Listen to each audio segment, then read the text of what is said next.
Welcome everybody to the Give It podcast for blurs, for nerds. If you have a fandom, you are most certainly welcome here. We are your hosts, the most, myself, Spartan, Show Guy Joe Tapara TV, gentlemen. And probably by the time you guys see this, it will be the weekend. How are y'all feeling? As we're all muted. Oh, there we go. I'm chilling. I can't really complain too much. All right, Joe. Give me a moment. It'll come to me. It's the weekend. Is the Zord behind you getting bigger, or is that like 5 in one place? Wait, are we talking about my big dumb idiot son, Berticus? Yes. Is Berticus one person or 15 people combined? I can't. He is 5 Combaticons. Okay. And then there's Minosaur here, who's 5 Stunticons. Okay. It does look like one big transformer, though. He's just a Chinese oversized knockoff. Okay. He's just like super big. I mean, over here on the Autobot side, I have my other giant idiot son, Defensor. Just the giant idiots. Look, they are 1.5 feet tall, give or take. Still the giant idiot son. That's just throwing me off. Then I have 2 Korean toys over here. Rex Kaiser and pointing, tracking. Right there. Heavy Iron from Metal Cardbot.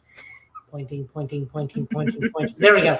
And then Rex Kaiser from Mini Force Dino Force. Nice. That is pointing. Other way. There we go. That is the base for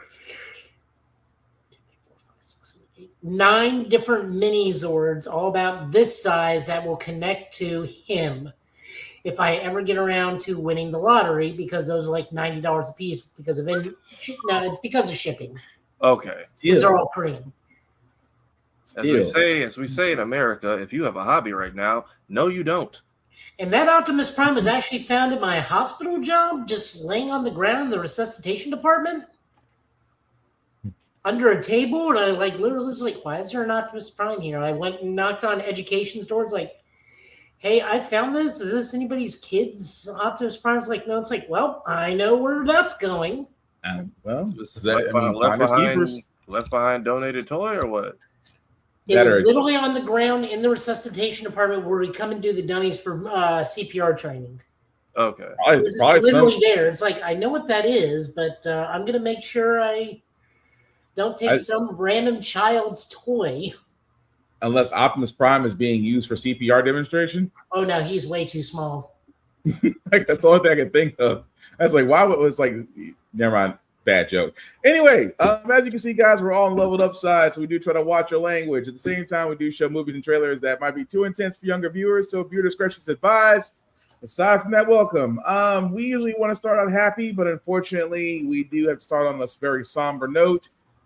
Just because we didn't get to save the cheerleader, Kingdom Hearts is going to feel a little bit different. Unfortunately, we are sad to report that Hayden Panettiere has unfortunately passed on.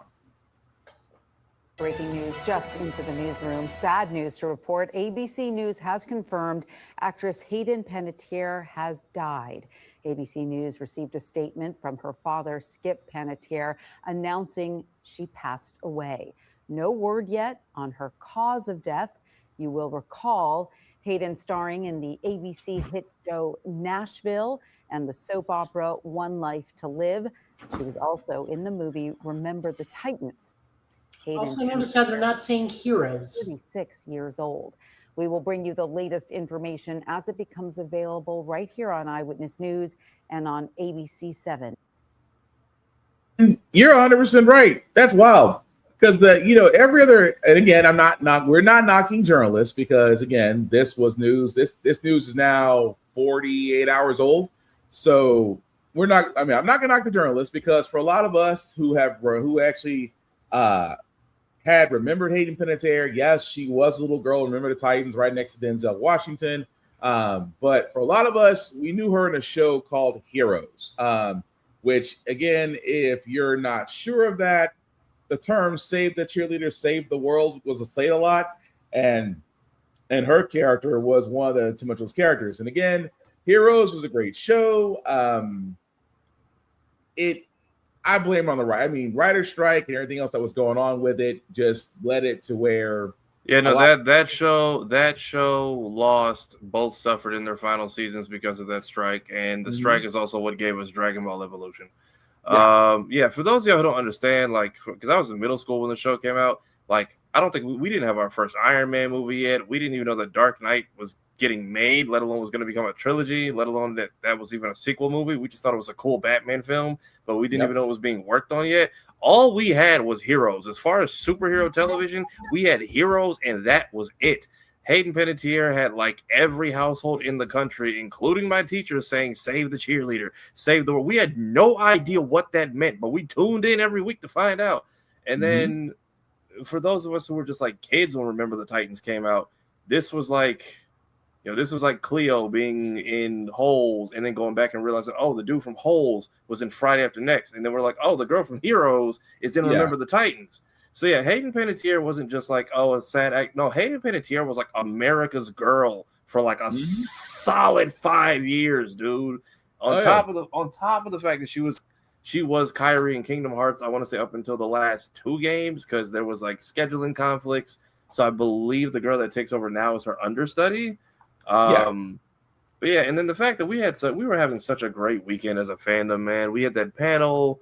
Sora and Riku's voice actors got to actually work together and do a live scene for the first time ever, where they read her character's letter at the end of the second game that reunites the band. And then the next day we get hit with this. So I'm very thankful that they actually posted this. I very much appreciate Kingdom Hearts just acknowledging the woman and that she was a part of them. So yeah, I'm not gonna lie. This has been a funk that's kind of been following me around the last couple of days. This sucks, man. I completely agree. And she's only 5 years older than me. That's what tripped me out the most. 36. And also, just for those that can't see it, we are deeply saddened by the passing of Hayden Panettiere. Through her performance as Kyrie, Hayden brought warmth, heart, and unforgettable voice to Kingdom Hearts series. Our thoughts were with her family, friends, and loved ones. But yeah, and it does suck because this was right around the time to where we knew there was going to be good news, but they also gave a trailer for Kingdom Hearts 4. And like I said, which we'll play momentarily, but still, like we said before, it just sucks as far as the timing goes and just that loss of life. We're not going to go into specifics of it because it's still an ongoing case. So we just really want to celebrate more of the life of Hayden Panettiere. We're going to leave all the messy business to the other news cycles once that becomes more prevalent. But, it does suck to lose somebody that was behold to so many fandoms. Although I never watched Nashville, I watched Heroes and I watched Remember the Titans. I'm not knocking Nashville. Me neither. I never got a chance to check it out. I was like, hey, Hayden, get a check, girl. I ain't mad at you. Right. I'm not knocking Nashville. For all those that watch Nashville, like, Will, you're from Nashville. I said, I know. We remember the production trucks being everywhere. We freaking know. Not knocking her for that. But we just, like I said, rest in peace to her and her family. I know, like I said before, not getting into the gory details of it all. Leave that up to TMZ and everybody else. So if y'all need to understand the hype, please, Heroes just got added to Netflix. Please go over there and watch it. Like, it's a 20-year-old show, but for what we had at the time, which was no MCU, no DCU, there was no Iron Man, there was no. I think all we had at the time was fucking Superman Returns. Yeah, which was not great at all. But yeah, Heroes, man, Heroes was that show. If you want to understand the love Hayden Panettiere had from this country, go watch Heroes. Very much. But we will show again, this is the extended trailer that we did see for Kingdom Hearts 4. Again, it sucks that it happened around this time, but I can understand why Kingdom Hearts fans have something to be joyous about. If you haven't seen the trailer, here it is.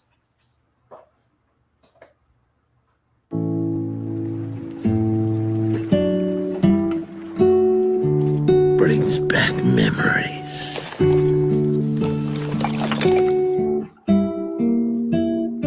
Gracias.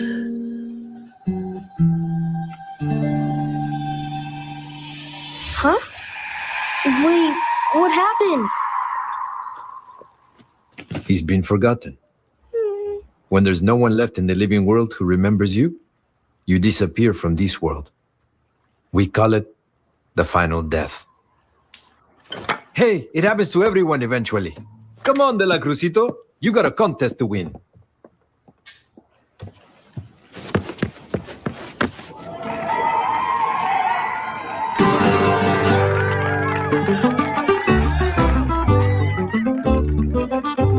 What color is the sky? Ay, mi amor, ay, mi amor. You tell me that it's red. Ay, mi amor, ay, mi amor. Where should I put my shoes? Ay, mi amor, ay, mi amor. You said put them on your head. Ay, mi amor, ay, mi amor.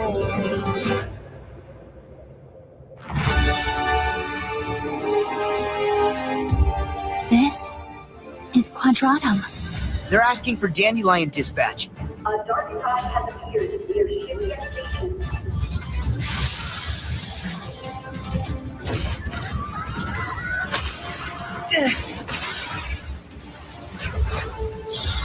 Polly, behind you!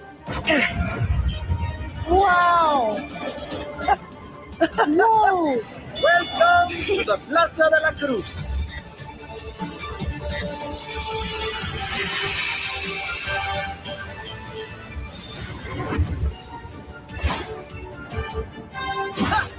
Yeah! Yeah! It's showtime! This is a lot of new information. I bet I'll find a clue to saving Sora now. Huh? So Mickey is now Paper Mario. And yet still, I want Paper Legend of Zelda first. I'm surprised they haven't done that with more franchises. Folks disappear above. Is this where they always end up? But Sora isn't here. Like that apparently Hades is just over being a bad guy and just says like, I am never getting out of here. I mean, they're in his domain, and I love the fact that they're just like, hey, we know we can't get to heaven. Is Sora in hell? He should correct him. It's like, technically yes, technically no, but not this Pantheon's version.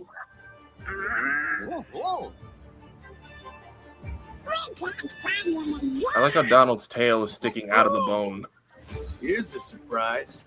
You're looking pretty good for an old coot. Goodbye. Delicia! Sigurd!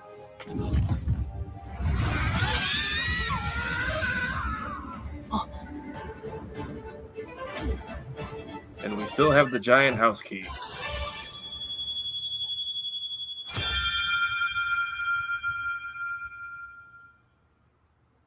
Sora, wake up and see. All right, so Tafari, I'm letting you take the lead on this one because I am so confused at where they are in the story right now. Basically, Sora break rules, no go to heaven or hell. You get kicked out of our existence as a whole. Damn. And the city he ends up in seems to be Nomura's playground for all of his canceled Final Fantasy projects, because there are lots of Kingdom Hearts mobile game characters over there, along with potentially Yozora, who is just not Noctis from Final Fantasy, 13? Okay, so for 15. Pretty Yeah, much. for 15. Yeah, for 15, yeah. So it would make sense that Coco is like one of the worlds we visit, since technically we are dealing with death in this story, and of course they go looking for Sora and hate in the underworld, which, and I think in the mobile games is used to talk to people that have passed, or as like a middle ground.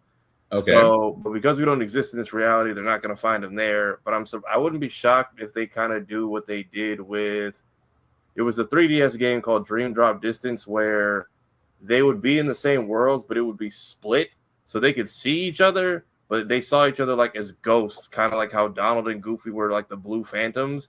It was like that. They're in two different. It's like Young Justice when Captain Marvel, when the adults and the kids got split, and Captain Marvel had to keep doing Shazam to jump between.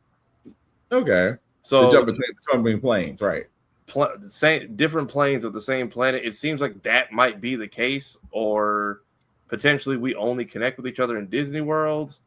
The blonde-haired guy, we don't know his real name yet, but he was Luxord in the original games. So that's also asking questions of, if you died and came over here, how did you end up in our world in the first place? Because we know you can get sent here. We didn't know it works in reverse. Yeah. And I'm trying to think what else. Yeah, Riku found his way here, which still got to figure that out because that was part of the end credit scene of 3. So I'm curious to see what this new realistic world is like, what the party system's like, since it seems like we're getting teammates per world versus taking Donald and Goofy everywhere. So I'm curious how the leveling system works. Okay. Mickey is apparently just over here doing side quests. I guess you can't have one of your most powerful people just used all throughout the game. So he is on his, I don't know. There's like you think with Ansem and Xehanort having like a team of researchers, this library would be full of people, but it's just him going, where's Belle? Where's the Princess of Light, Belle, who loves books? Like, and then whatever this is, James Woods is back. I mean, Goofy, James Wood, and Donald are all having a conversation. I'm curious to see his reaction when he finds out Sora's dead. Like, is he just gonna cheer or be like, I'm just gonna keep y'all too? Or but also playable Goofy and Donald. You can finally heal yourself. Yeah. That seems to be the ongoing joke whenever Donald asks Donald to heal. So like this is how you see it. Like, so Sora and Riku are going on the same adventure in the 3DS game, but that's how they see each other. They're like ghosts sharing in different planes of the same place. Mm-hmm. And then this is the villain from the last part of the game. Like, he's been our main bad guy, but now he's young again, apparently. So he also might have been banished to this realm in his original body, since time travel has its own weird rules in Kingdom Hearts. So a lot of mystery, but also they haven't shown us a lot, which I appreciate. There is, because I feel like Kingdom Hearts 3, they gave us way too much, but they're also saying this is going to come out in 2027 because the doomsday clock of 2028 is looming. So they said you will be getting this and Final Fantasy 7, what is it? I'm blanking. Revelation? Not Revelation. Revelation. Yeah, you'll be getting Revelation all next year. They are not playing with this no disc debacle. Oh yeah, I mean that part I can get, but no, that makes a lot more sense because I was like, okay, I am so confused where we are in the story. But Joe, any thoughts on Kingdom Hearts 4? I just want to know what franchises we're going to. Really, why am I so fuzzy all of a sudden? I don't know. A lot of focused. I'm hoping for Star Wars, since the first trailer looks like it did show AT-ST foot on Endor. And they never explained what that grassy forest area was still. Probably the forest of Endor. That's what everyone's hoping. And he also said he finally got his hands on a franchise he's wanted for a very long time that Disney's had. So that could be Star Wars, could be Marvel. But people also are hoping for potentially Treasure Planet or Atlantis. Yes, those two. I'd be down for them. I mean, there are also Disney animated series we could do. We could literally go have Donald, Sora, and Goofy go to the tri-state area and run the gambit of Phineas and Ferb, Milo Murphy's Law, and Hamster and Gretel. Still, Phineas and Ferb in a Kingdom Hearts game. I would love to see Doofenshmirtz make the Darknessinator. Or the Heartlessinator or something. And then everyone just continuously call him a pharmacist for no reason. Perry the Platypus just... Perry can be a summon. Perry could be a summon. And it would have to do the doobie-doobie-doo every time you summon him. See, I would be laughing. There are just so many other franchises you could do. You could do so many, like... Oh, God. You know what would be fun? And they could do it as like a mini game. Go to Kick Patowski and just do like stunts mini game. It is in the wheelhouse.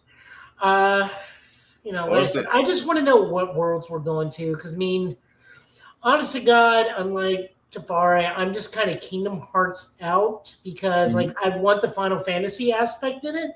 Okay. And I understand that they've kind of divorced themselves from that almost. I mean, we're in the Versus 13 city, and definitely not Noctis is right there in front of us. But true. I kind of want to go back to some of this stuff, like what the hell's Leon doing aside from probably just being Leon Squall. That's still a wild moment. But yeah, let us know what you guys think of Kingdom Hearts 4. And again, rest in peace to Hayden Panettiere. Again, it's somber news. It's somber news to go along with news that a lot of Kingdom Hearts fans were expecting. But like we said, we're just gonna celebrate it, her memory and the game as it will be coming out. We think because they said late 2027, it might be a Christmas release, but we definitely know it's got to be before Doomsday. But speaking of things that make you feel old, Netflix has released their trailer for their next series, rebooting A Different World. Now, unless you are me and Joe's age, you will not know A Different World. You've probably never seen A Different World unless you just happen to catch it on reruns, YouTube, or any other publication like Tubi. That being said, it does warm my heart to see that they are going a revamp route. So if you haven't seen it, here is the trailer for Netflix's A Different World. Welcome to Hillman, the preeminent HBCU in the country.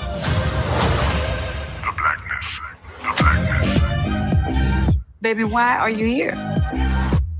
My parents have been pushing Hillman since before they knew my name. Ever since you left me. I just want to prove to them I can crush it. I ain't come this far just to come this far. You didn't get in anywhere else, did you? Mom, this is my roommate, Rashida. Recognize game girls do too. And where are you from? Compton. Watch her. Nah. Hillman! More money, more cars. Your star has arrived. Yes, our fiesta. Where's the red carpet? Just give him a chance to see the ladies. You're gonna have to slow, Johnny. These American girls are wild. This is gonna be my first secular concert. Come on, Mary Magdalene. All I need is one night. I'm gonna go repent. Hard.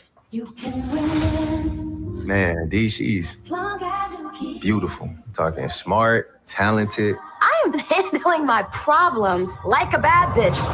She could be a little extra though, but Right now is the moment to make a statement. You are forging your own legacy at Hillman. Hillman, are y'all listening? We are not going anywhere. We are studying. We are partying. We are living our best, young, gifted, black, talented lives. I miss this. Baby, let me tell you like I told your mama. You gotta learn how to relax, relate, and release. Ooh, girl, I'm releasing. Okay. Who's next? Oh. Be optimistic. All right, so that was the trailer for A Different World on Netflix. As you can see, we'll be streaming on September 24th, not too far from now.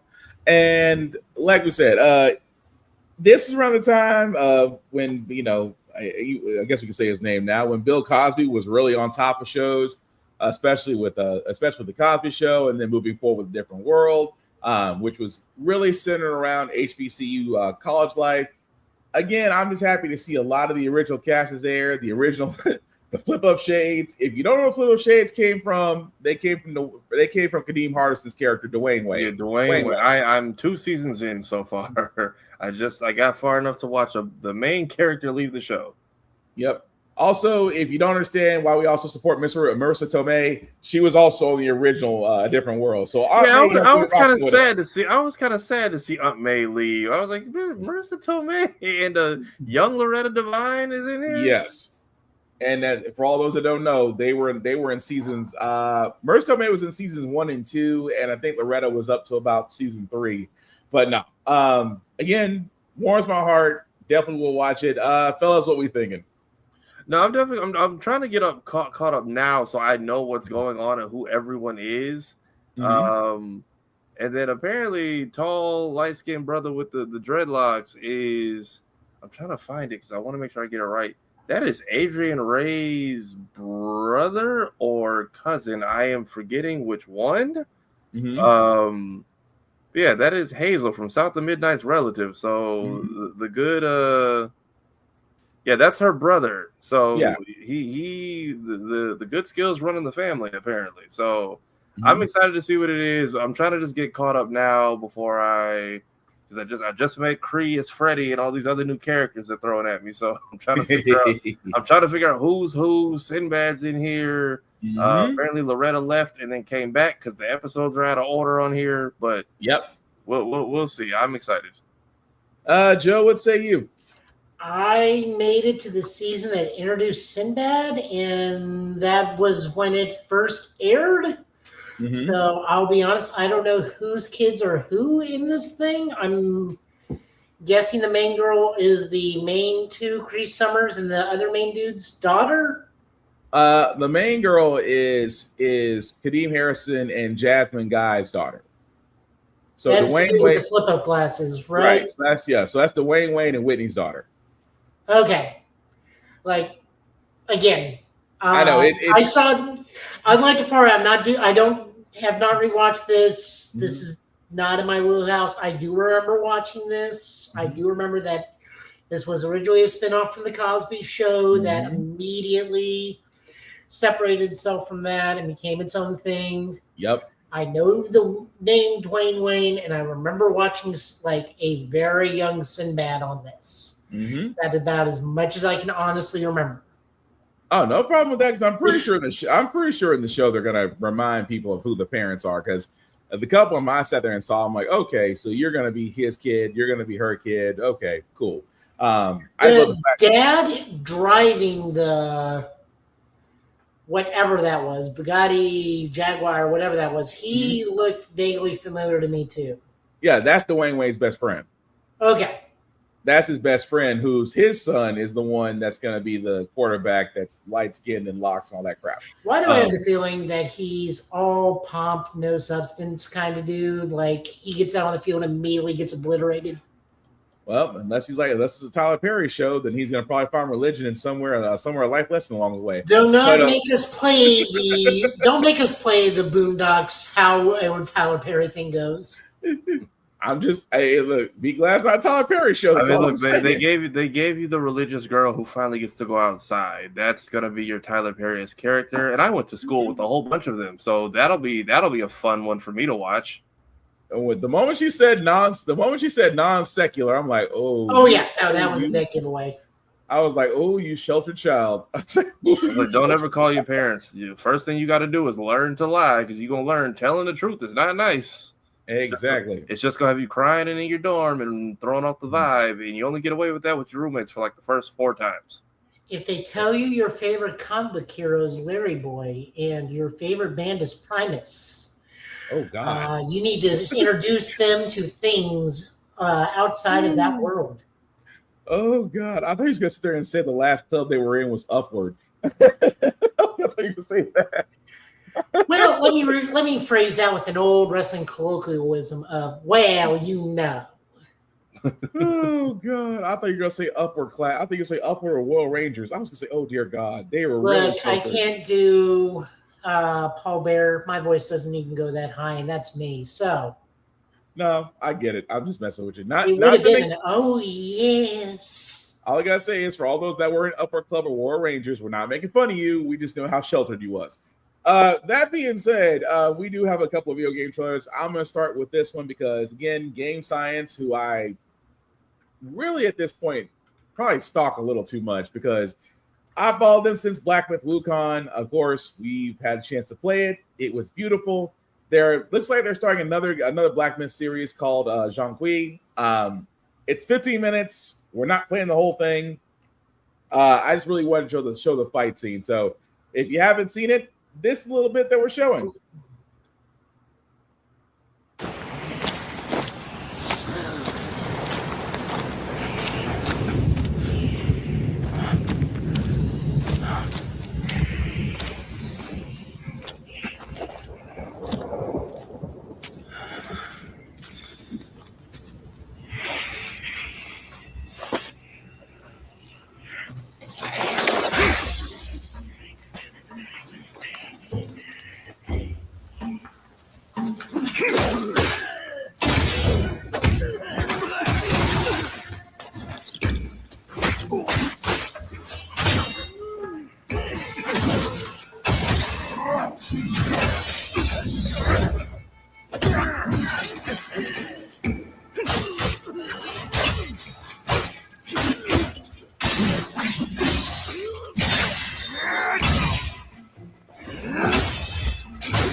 We kick.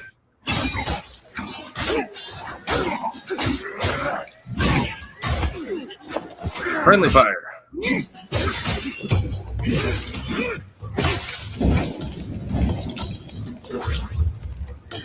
Actual fire.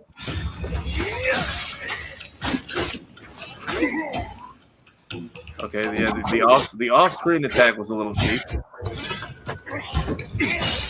Be gone.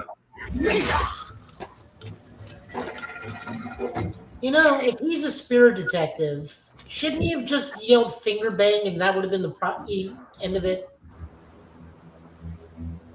Well, this is... Wait.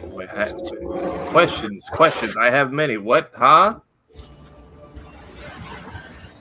Also, apparently the Saja boys are not doing that well after that whole concert battle. Yeah, no. Okay.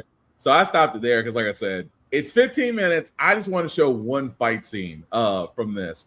Again, this is based on Chinese mythology. He is, for lack of better words, a spirit detective. As he is basically, I forgot what he's looking for in this game, but I'm getting brain dead right now. But no, like I said, if you want to see the whole thing, it's available on the Game Science YouTube trailer. Again, I wish I could play the whole thing, but we would be here all night just because of how well it looks. If you like Black Myth Wukong, this one, it looks like it's going to be great as well for Zonghui. No information on when this is going to come out, but trust me, like everything else, I will be stalking Game Science till we actually get a release date on this. But from what you guys saw, what did y'all think so far of the gameplay? So is this a Wukong sequel, or are we just calling all the games under that company's umbrella Black Myth insert? Well, whatever?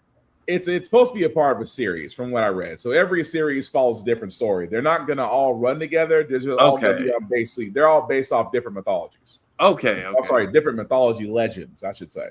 So he's a spirit detective in this? Yes. So Zonghui is a spirit queller, but pretty much a spirit detective. That's about the best way I can sum that up. But no. It does look fun. Of course, if you play Wukong, you know difficulty level is a little bit on the Soul side. However, like I said, I like Soul games. I do. I do. I don't know why I like difficult games. It's just a challenge. I don't know. But overall, it does look good for it being a trailer. Like I said, Game Science, if you're trying to do what you did with Black Myth Wukong, I appreciate it. I would like to see a little bit more and maybe a demo if you don't mind. But anything else, guys, you want to add to that?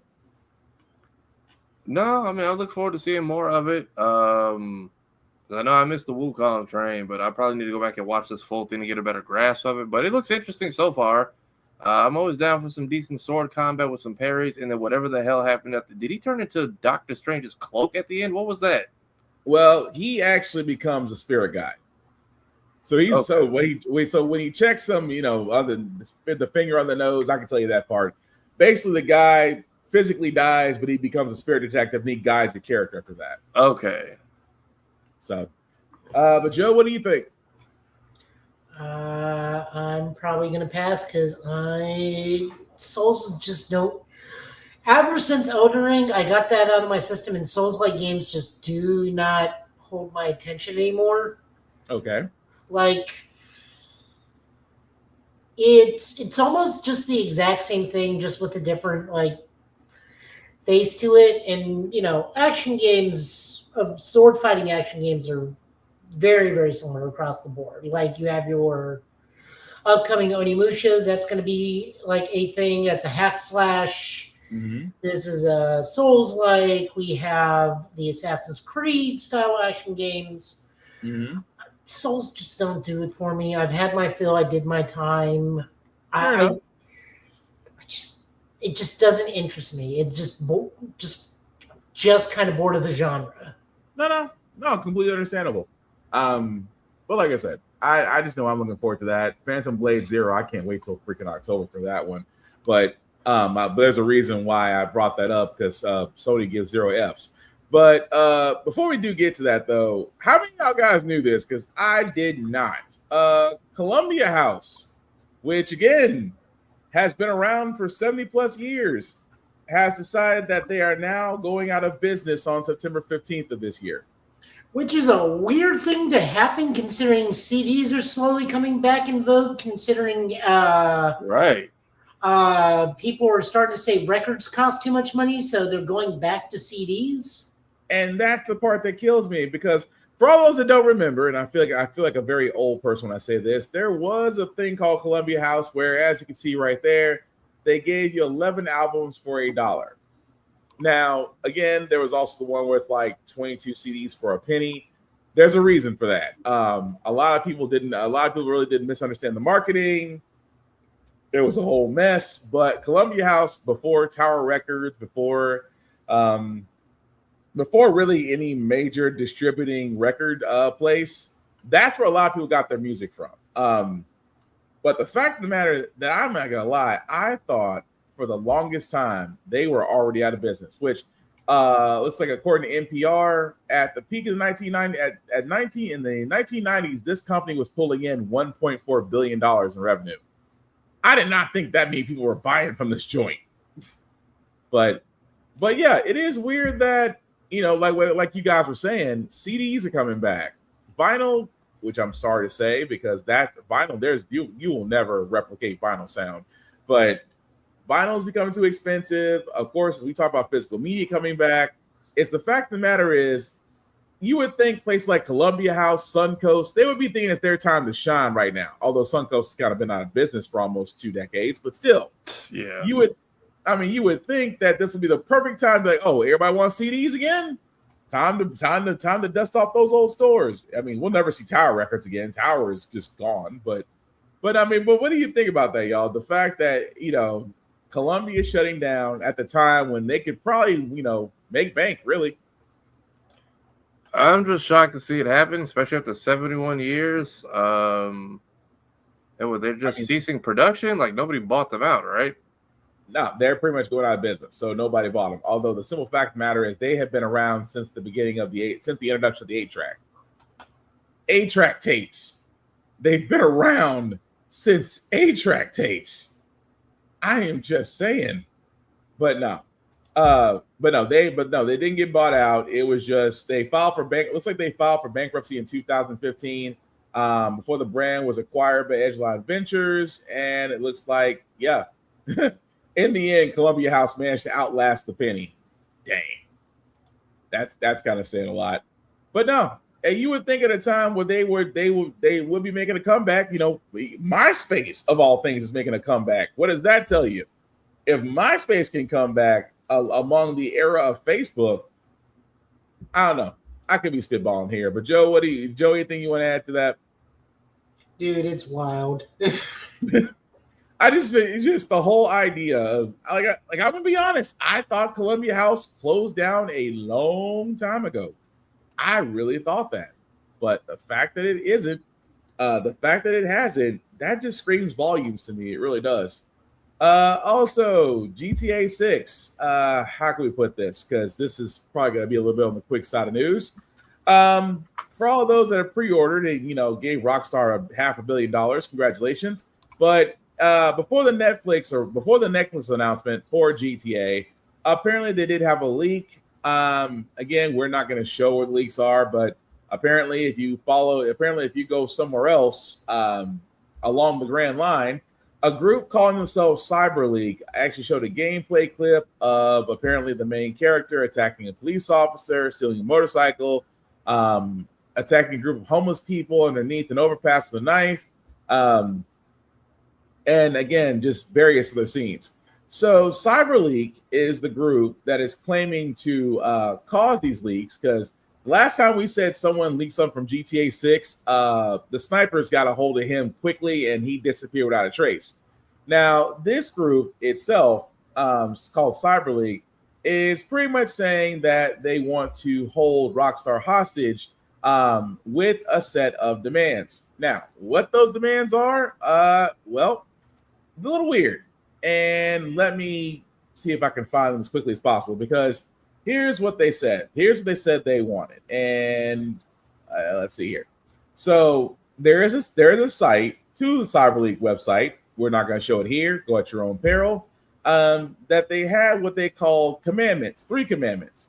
Let's see, where's here? First one. That's number 3, which calls on need for by safe line. So Commandment 2 is a prohibition against fake single-player DLCs or including content in a game at launch that then requires an additional purchase to unlock.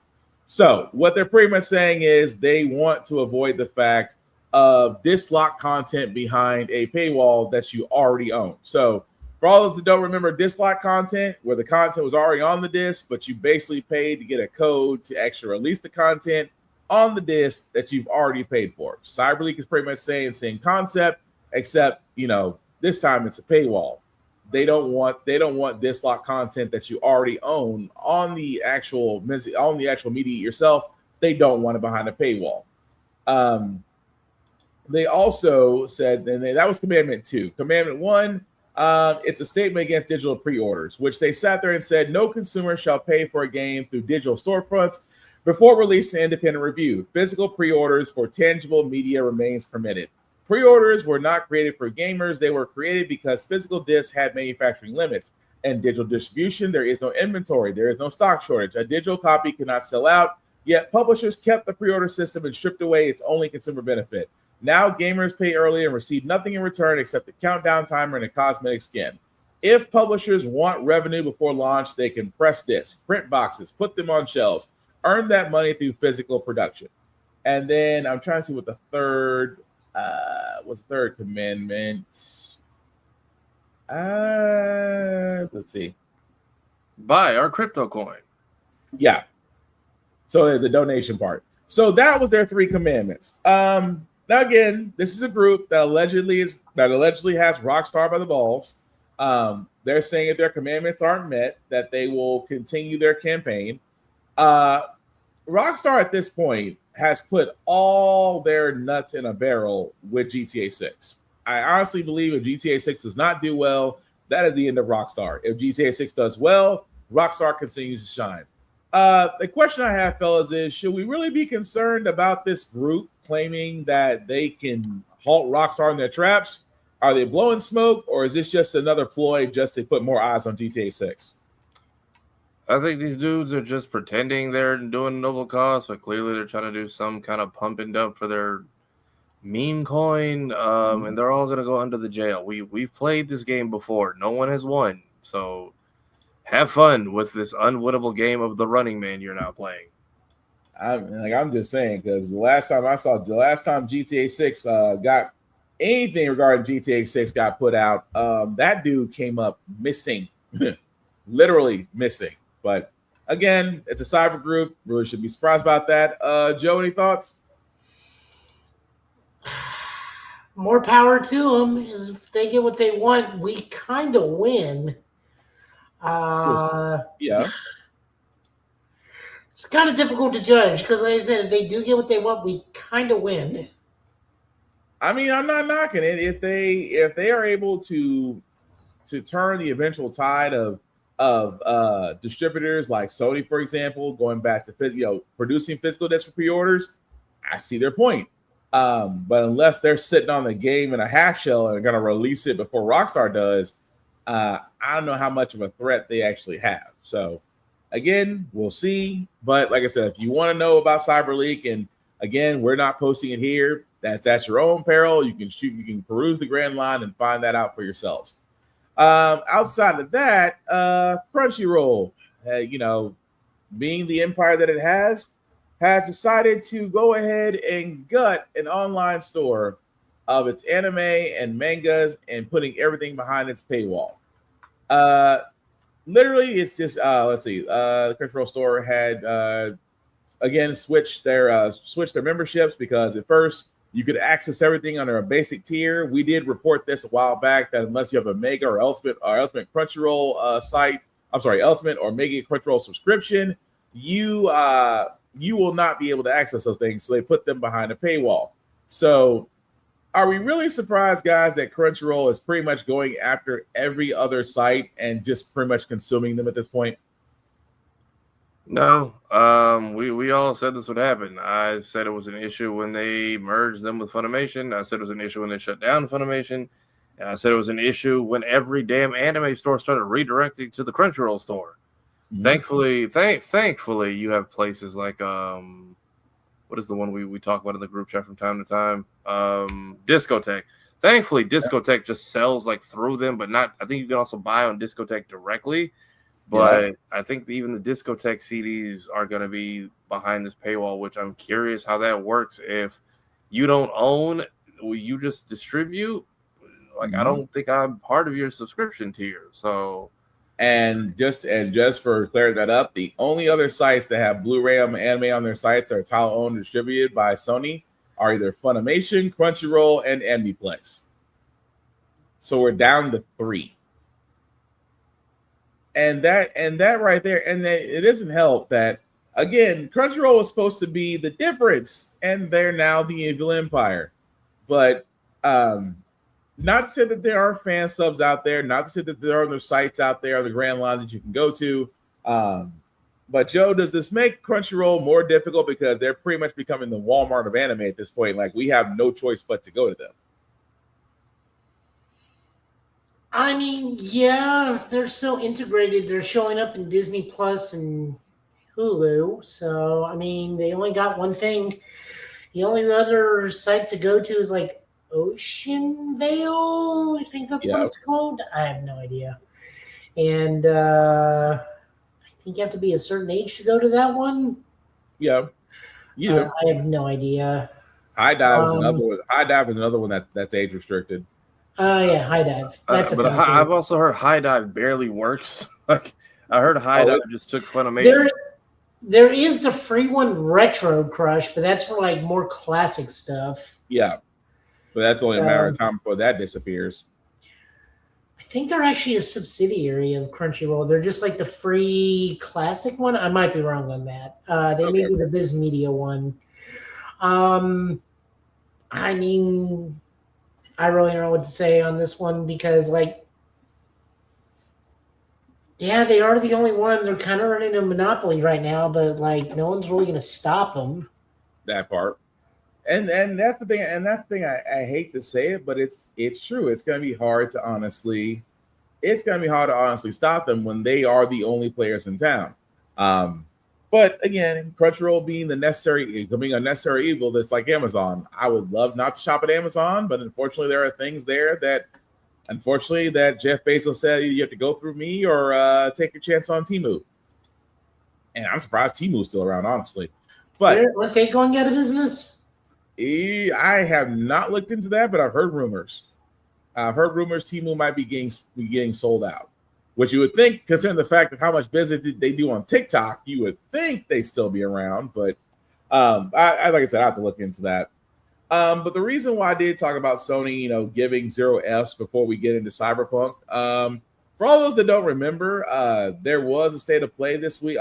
This week. There was a state of play this week for Phantom Blade 0. There was a chat that was happening at the time, Phantom Blade 0. Again, Phantom Blade 0 does come out this October. Yeah, But, y'all are very bold. Yeah, Jared. so I will sit there and say this: unless you were there, watching, this was the chat that was going on during the state of play, to where everybody in unison came together and sat there and said, "No disc, no buy, no digital. Pretty much bring back physical media." This went on. Keep in mind, the state of play was 20 minutes, 20 plus minutes. The chat never got stopped.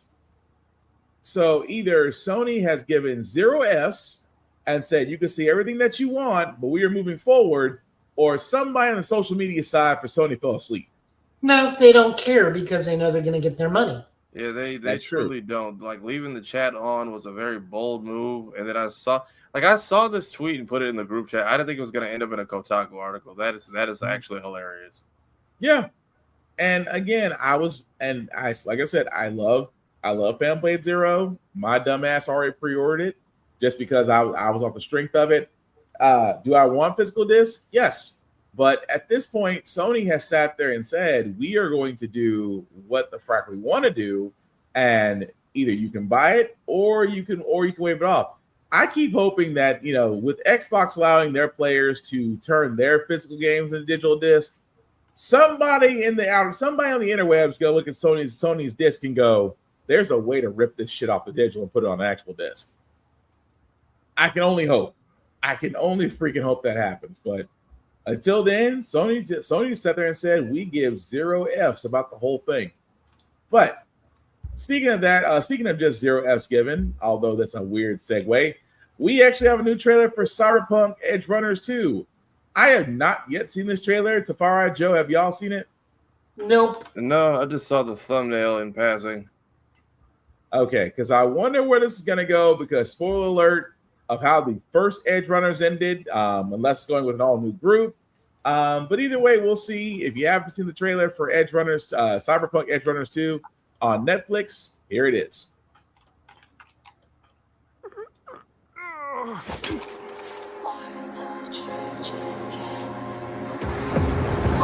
It's about my daughter. Losing yourself, that's worse than death.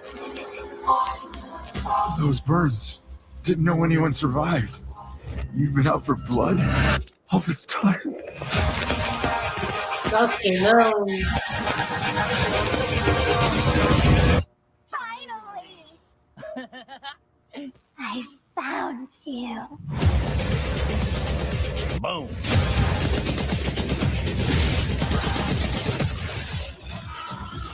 What kind of edge runner are you?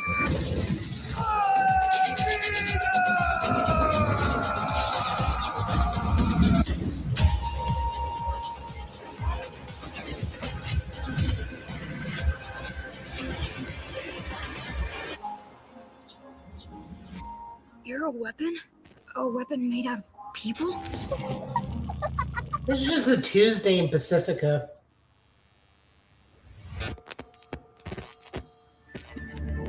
Cyberpunk really just bouncing back from like one of the worst launches ever, with every new season of between the show and the DLCs they keep having. Like the card game that's about to come out. That show really bounced. That Cyberpunk as an IP really bounced back from like rock bottom of SpongeBob. They have 3 comic books that have been out, 2 audiobook, 1 really good audiobook, and then I think another audiobook's coming out soon. And all that from a wreck, for like I said before, the release wasn't that good, but after many patches and updates, Cyberpunk 2027 and 2077 is running like a freaking champ. But that's Edge Runners 2, as HC guys, it will be streaming on Netflix October 20th. I could have sworn that's one Edge Runner that has Blackwall ability. And if it is Blackwall ability, I got a whole bunch of questions on how they do this. Because again, because I was hoping it would be right. It is look like it's based off a new person. It looks like it's based off a new crew. Well, yeah, David's dead. David did. Yeah, I feel like they said that. Didn't they say that in like the first teaser for this new season? Like, hey, David died last season, but we're coming back. Because I mean, old girl went to the moon, so I know she's not gonna be a part of this. She left Night City a long time ago. But yeah, and her canonical ending once she gets to the moon is in a gotcha game, yeah, Wuthering Waves or something. I don't know. Oh, that damn game. yeah, it was more like a fever dream. But yeah, but I'm not knocking this. I'm definitely watching it because it looks like this one runner just has Alt Cunningham's abilities, and if so, they're gonna be a problem. Jesus, they're gonna be a problem. The first season's what, like 10 episodes or? Yeah. First season 10 episodes. I should be able to get to that by the time this drops. But what do we think of the trailer? I'll check it out. It's somewhat giving me like Fooly Cooly vibes. Like what is going on every episode? Fair. Joe? Someone who has 400 hours in this game across 3 playthroughs, I stand by my statement. This is just a Tuesday in Pacifica. No, you're not wrong. You're not wrong at all. I was waiting for Max Tech to show up. But yeah. Outside of that, we do have a couple more news before we get to our next trailers. This one's short and sweet. Unfortunately, Ryan Hurst will not be able to continue as Kratos in the Amazon God of War television series due to a pectoral injury. Dave Bautista has decided to sign on as Kratos in the God of War series being produced by Amazon Prime. Again, Dave Bautista, I'm just going to be honest, outside of his breakout role as Drax in Guardians of the Galaxy, this guy has had a lot of really multi-hit blockbuster movies, and he considers himself a serious actor because he does have a couple of serious roles under his belt. And Tafara, I think you said in one of our chats, this comes from the guy that says he doesn't want to do any more action roles because it takes too much toll on the body or something like that. Yeah, I think after being done with wrestling, and he said he loves Drax, but like Drax is super taxing on him. So I'm just surprised that he took a role this physical where the last guy got injured. Because remember, this is why everybody's campaigning for him to be Hugo Strange in the DCU, because he doesn't. They're like, oh, he could easily be Bane. And he's like, yeah, I don't want to do Bane. I'm going to get hurt if I do Bane. And everyone's like, okay, Hugo Strange. And then he did that Cabin in the Woods movie. Where he's freaking huge? Not even where he's huge, but he's like, he's dressed like a doctor whose shirt is too tight and it's just like calmly telling these people about like their psychosis and how the rule of the woods work. And he's basically like a scientist, I think. And everyone's like, okay, I see Hugo Strange in this because it's not an action role. He's playing like a peaceful bad guy almost. Like one of you has to sacrifice yourself for the greatest. So I'm confused as to what makes me go back to this, because I'm like, I thought you were like, it seems like a bigger risk than you took with Drax. Also, why do y'all not just call Chris Judge at this point? How do you explain? Are they just gonna like randomly between episodes, like he falls in a bush and comes back out different? Like, what do we do? That what supposedly they're doing reshoots. So Ryan Hurst's character is not even going to be seen in the series. They're actually going to be reshooting. Now none of the other casts have changed. The original casting for Atreus and others, that hasn't changed at all. It's just Dave Bautista. I could see him doing Kratos. The guy's got the acting range to do almost anything. I'm gonna be honest. I think this show is cursed. But also, what in the world did they have Ryan Hurst doing to where he tore his pectoral muscle? That's what I want to know. Because tearing your pectoral, for all those that don't know, your pectoral muscle is on your chest. You have to either strain yourself or your arm to such an absurd level to where literally it doesn't take much for that one ligament to pop off your chest, but it takes a lot of pressure to do that. Yeah. So I'm just thinking to myself, what in the world they had this man doing to where he pulled that problem? But again, not knocking Dave Bautista. I look forward to God of War. But I'm with Tafari. You literally had Christopher Judge sitting right there. And for all those that haven't seen Christopher Judge is a big sumbitch. He personally, I mean, the guy is okay. If you've seen Stargate SG-1, you know who Teal'c is? That's Judge. He literally makes everybody look small.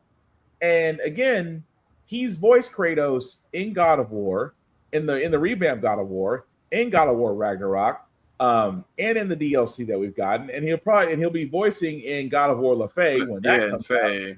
So And the thing about it is Christopher Judge makes an excellent point when it comes to video game adaptations. You could literally hire the people that have put the work in the game and put them in the live action. I mean, they already, because I'm going to be honest, anytime I hear Kratos, I only hear two people. I hear Christopher Judge and I hear TC Carson. And it depends on which God of War game I'm playing. But those are the only two voices. When I hear those two men speak, I hear Kratos. But again, Judge could actually play Kratos in live action. Why Bezos, the Amazon group, thought differently, I got no clue. But anything else, Joe, you want to add to that?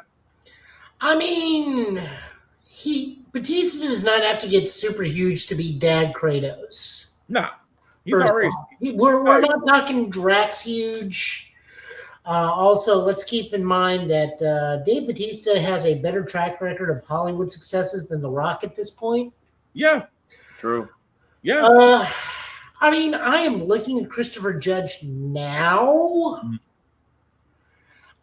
When he was on Stargate SG-1, I would totally agree with you. And absolutely agree with you. But I'm not knocking Batista because Batista is still 6'4", 6'5". Oh, I'm not knocking Christopher Judge either in terms of size. Yeah, because he's a big dude. But how I put this, like I'm looking at current pictures of him. Okay, yeah, where he's slimmed down. He's more toned than muscular. No, I'm talking about Christopher Judge. Oh, and then he's still big. I think you're talking about it is Batista. not a size or build issue. It is the face. Like, if you look at current pictures of him right now, or at least the pictures that I'm shown when I type Christopher Judge 2026.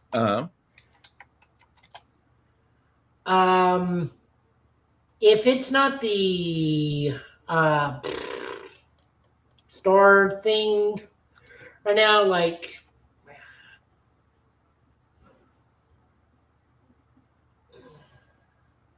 he kind of reminds me of like he's got like the Cheshire Cat looking face.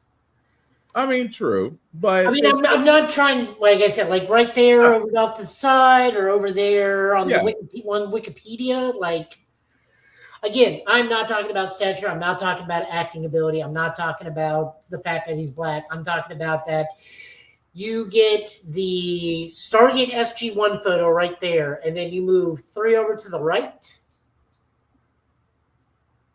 So right here. No, there or that one. Like, I just can't see him physically in the face being Kratos. I mean, SG-1 version, absolutely, hands down. I mean, well, clean shaven. I mean, when you're bald and clean shaven, yeah, but with the beard, I would say with the beard and you shave his head, or give him prosthetics to where it looks like he's bald. I could rock with that. I could, but I see what you're saying though. I could. But like I said, it has nothing to do with anything outside of the facial structure. Just seems really off to me. I mean, fair point. But I could also see that point too. But no, he does have a point as far as voice actors having a shot. But again, I'm not knocking Batista. Congratulations on this role. Yeah, I'm sure he'll do fine. I'm just like, I thought you stepped away from the action because like you were potentially at risk of getting hurt, and you took the role where the Kratos could just be throwing axes or just yelling boy or doing minimal stuff. He could, but your box, you have to activate Spartan Rage and box multiple gods at some point. So that is I mean, even fair. Jackie Chan does wire work now. I mean, Jackie Chan, I think he's learned. All respect to that man. I think he's learned. I just hope there's new safety precautions because I'm just like, you specifically stepped back for potential injury's sake, and the last guy got injured doing this. So exactly, I'm sure I don't doubt Batista's acting at all. I'm just hoping the check was not big enough that he ends up in the same situation he was trying to avoid. We hope, but it depends on what they do because again, they're still a ways out from it being completed. But yeah, supposedly we're gonna see, hopefully see some of this, or at least some of this by next year. Or at least inkling of this by next year, but we'll cross our fingers and hope that no one else gets hurt on set. Knock on wood. Things that'll make me sad. 2XKO is an open sandbox fighting game that was actually done by Riot Games. Oh, excuse me. I've played it. Joe's played it. We played each other in that game a few times. Unfortunately, Riot Games has decided that as of December 2026, they will end active development. Now, that does not mean that the game is going away anytime soon. That means that any content up until that time will still be pushed out. It's just after December 2026, there will be no new content.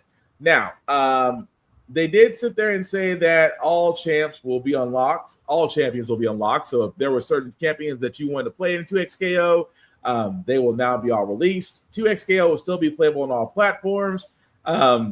They stopped the ability for you to purchase. I forget what they called it. What they call it?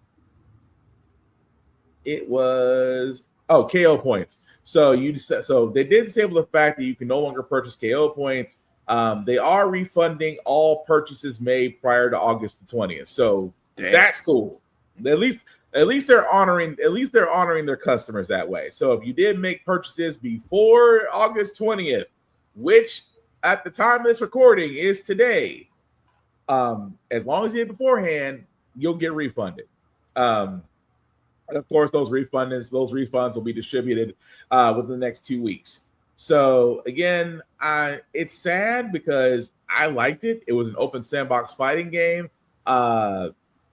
You could have some fun with it. There were some League of Legends characters in there as well as other ones. Me and Joe both thought it was fun, but like I said, I understand they didn't have and Joe has a wonderful point of why he thinks it didn't go as far as they did. Joe, you remember what you said as far as comparing it to other fighting games, what they were lacking? Oh, yeah. It was Street Fighter V all over again. You launched with a relatively low roster. You had no arcade mode. You had no story mode. Story mode is optional, but you have to launch with a single-player arcade mode. You didn't put out the correct characters, I feel like, at the start of launch. Mm-hmm. League of Legends is like, and this is purely speculative on my part, but like, you want to launch with the strongest roster possible out of the gate. For those not in the know of, like, you launch with people that appeared in Arcane. You launch with people from the League of Legends KDA music videos. Mm-hmm. You then bring in your DLC characters like original character Lady with Squid. I think she's an original character. I'm not sure. You launch with that Temu thing, whatever it is. Mm-hmm. But you also make sure you have single-player content, not just esports content, because that's what got Street Fighter V into so much trouble. True. And got them like nearly killed. Were it not for Super Street Fighter V and Street Fighter V Arcade Edition, where they just like, because I mean, if you don't remember, mm-hmm. Street Fighter V is what got Ono fired from Street Fighter. Yeah. Yeah, because of those choices, specifically because of those choices. Yeah, poor mismanagement. Yeah.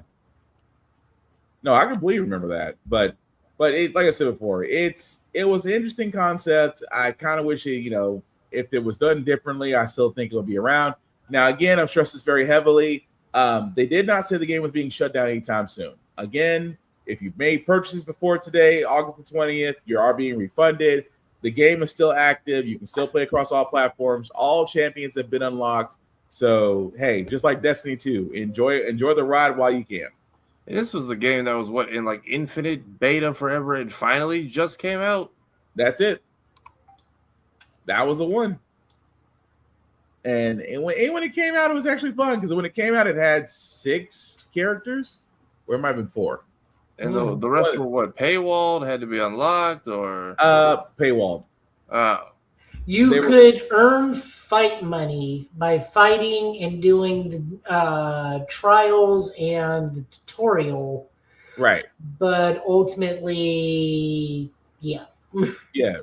Ultimately, you can grind your way to unlocking characters, or you could just pay money and just take the other route. But like I said, with 2XKO, it is sad that, again, should have actually gotten, if it was done properly, it would still be around. But hey, things happen. But speaking of things happening, oh dear God, I can't make fun of Fortnite. They have figured out how to stay relevant. I think Fortnite's been around now for what? I want to say 10 years. Yeah, it's 9 or 10. It's been around for a minute, but I'll be honest, this is actually looking like a solid, like, video game-esque season. So I can't even knock them for this one because this is their legends or icons season. So yeah, a lot of people about to be pulling up in this one. All right. With that being said, this is the new season that we're going to show. It's called Chapter 7, Season 4, Override for Fortnite.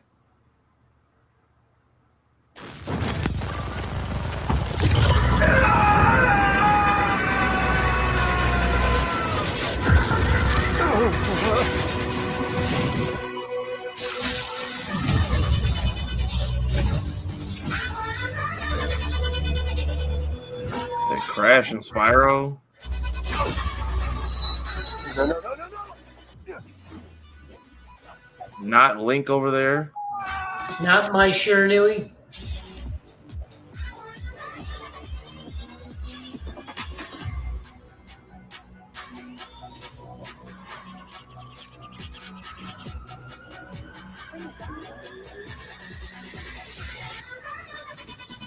Yeah, you got cartridges in the map.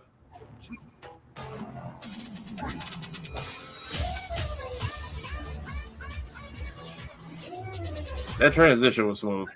Mega Man, Tetris.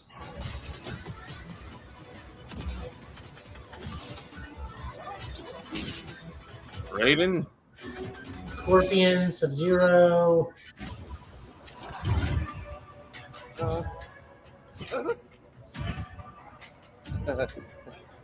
Hey guys. You won't be needing this.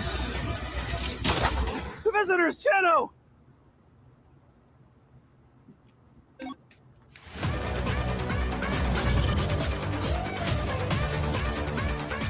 Sure. Yeah, this season is also a dream. Yeah, this season is also a dream potentially. So yeah. So that was Fortnite's Chapter 7, Season 4 Override. Again, the new season started as of today. My son was back there, before he had to go to sleep because it's school night. But it looks interesting. I'm not going to lie. It does. I haven't played Fortnite since The Rock was introduced as the foundation, I think. But I'll be honest, I will give them credit. They have made this game, this sandbox that has probably made billions in skin sales and whatnot. They've made it more relevant again. So I'm not gonna lie, I might turn around, download Fortnite, and just give it a shot, just to see how I play these things. Although, like I said, not Link and not Persona and not Fatal Fury. But I mean, come on, at that point, that is definitely Sonic. But what do we think? Outside of the fact that more power to them to keep them going. I mean, it looks dope. They got the Sonic bundle out right now. I guess Shadow and Knuckles are going to be sold separately in the item shop. Yeah. They have a cover image for this season somewhere, and Sora from Kingdom Hearts is in there. I refuse to believe they're actually going to let him have a gun. He's going to be like an event character on the island somewhere, or they're going to give you like a Keyblade pickaxe. I do not think they're going to let that man hold a weapon.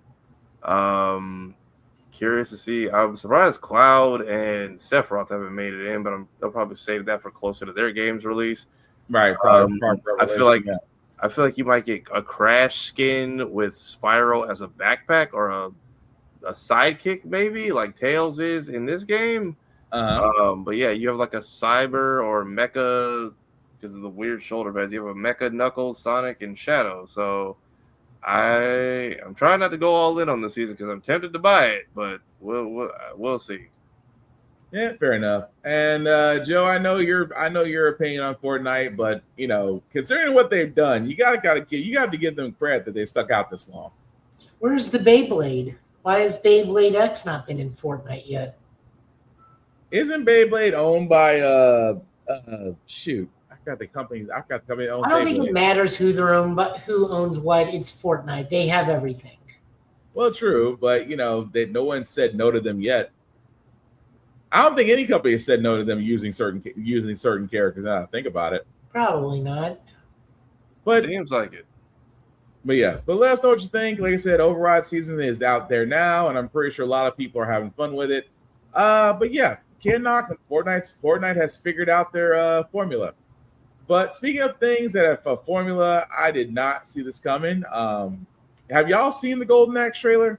I haven't watched it yet. I just saw it hit my notifications, and then I remember New York Comic Con is happening today. That is why, or Anime NYC. That's why we're getting all these random drops today. Yep. So yeah, that's probably where this is coming from. But no, I don't even know when the last time they made a Golden Axe game was. So I'm not against the series. 1999 for the N64 Golden. Well, that's not Golden Axe. That's Gauntlet Legends. Sorry. Anyway, here's the trailer for Golden Axe. In a time before history, in a land of might and magic, when evil rises, heroes rise harder on their trusty purple mutant thingies. Oh my gods, it's them! I'm a huge fan. 3 heroes, Axe, Tyrus, and Gilius, level up to save the kingdom of Uria from the evil giant Death Adder. To defeat Death Adder, we need an actual plan. We're going to do what we do best. Face a series of progressively harder enemies until we have a big final battle with Death Adder. And then we kill him for good. Till he's dead. All the way. Fire magic! I was hoping I could join your quest. Why don't you go first? And a trap on the first try! And so our heroes fight all sorts of stuff. For Uria! That was for Uria. You better not be another mini-boss. You better be the final one! Legendary kill. It's just what us kitty cats do. I'm so excited I'm gonna throw up. Because we're us. Sorry, we don't have a group name. We were barely getting along until 8 minutes ago. Sega!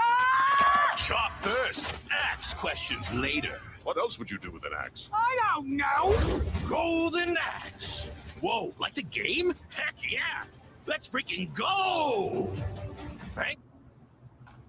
I have several questions. I would watch it. That was the trailer for Golden Axe, guys, and I apologize. It is going to be streaming on Paramount Plus September 16th. What are we thinking, fellas? Because I got Futurama vibes. I got Adventure Time. I got a little bit of everything, but I'm intrigued, especially the fact that the Sega was the battle cry. But what do we think? No, I'm glad it seems like it's going to be a more mature show. Because I'm not sure how you kidify a hack and slash game based series. It also seems almost self-aware when it's talking about dungeons and bosses and final bosses. So I'm curious to how fourth wall breaky this show is going to be. But it seems interesting enough. I'll definitely check it out whenever it drops via Methods. Oh, I was laughing about that. You better be the final boss. You better be the final boss. I was like, when many years ago playing Golden Axe, I felt the same way. And then stomping the gnomes out to get potions and everything else. That was funny as hell. But Joe, what say you? The main character got isekai, didn't he? That's what it's seeming like. Seems like it. That's just what it seems like to me. It's like you've been isekai'd. No, it did, but I will say it does look pretty funny. So I guess they are going for the more comedy side of it all. But yeah, let us know, guys, what you think. Golden Axe, like we said, it comes out September 16th on Paramount. I can't knock it. I'm getting more Adult Swim vibes from this than Paramount vibes, but I am definitely not complaining. That being said, we do have some other clips from Coyote versus Acme because why? That comes out next week. And we cannot stress enough, if you have the ability to go see it, please go do so to support this movie. Because keep in mind, this movie was shelved. This movie was made, then shelved, then released, then sold to Catch Up Entertainment for the rights, and now is actually making it to the movies. Yeah, apparently has 101 on Rotten Tomatoes, which I didn't even know you could do, which interesting. Hoping the score stays the same, or they have at least earned the right to keep that on a sticker if they are, if they end up selling this on Blu-rays and DVDs. Yeah. But yeah, 1 week from the day y'all are watching this recording. So I'm just excited this film gets to see the light of day, and the reviews have all been great so far. Yep, fair enough. For all who haven't seen it, this is another clip from Coyote versus Acme.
I feel like that time that was his fault. I mean, dang, that kind of hurt. Wait, how was that when this his fault? I was gonna say, Joe, you gotta explain that one, because I'm like, he could have let go when he was above him. You know, that is fair. It's fair, but momentum wise, now we can't put physics to tune reality. But anyway, Coyote versus Acme again comes out in theaters August 28th. Please definitely go out and see it and support this movie. Also, we do have another clip, another one. I couldn't find this one on YouTube, and I didn't want to risk like it coming from a third party somewhere. So they had this collab with them and Screen Rant on Instagram. The corporate fat cats or fat chickens, I guess, have their meetings. Still, Foghorn Leghorn, that still trips me out as a character. But anyway, here's a clip.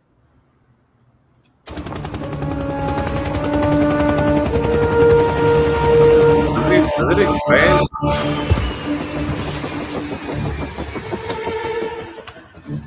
Mr. Leghorn! Buddy, I say buddy, you little rascal, you. I was Bora Bora. The tax haven's so nice, they named it twice. So I heard we have ourselves a lawsuit in the animated sector. Talk to PR about this. You know, it's a local paper and pretty flattering. You know, I'm gonna win this case as fast as I can, but in the meantime, I think things like this make us look pretty good in the public eye. Not ideal, but you know, it's like killing two birds with one stone. Two birds, one stone. What a vile expression. I only rotten. We both know it would be very unpleasant for everyone involved if anything bigger, I say bigger, were to become public.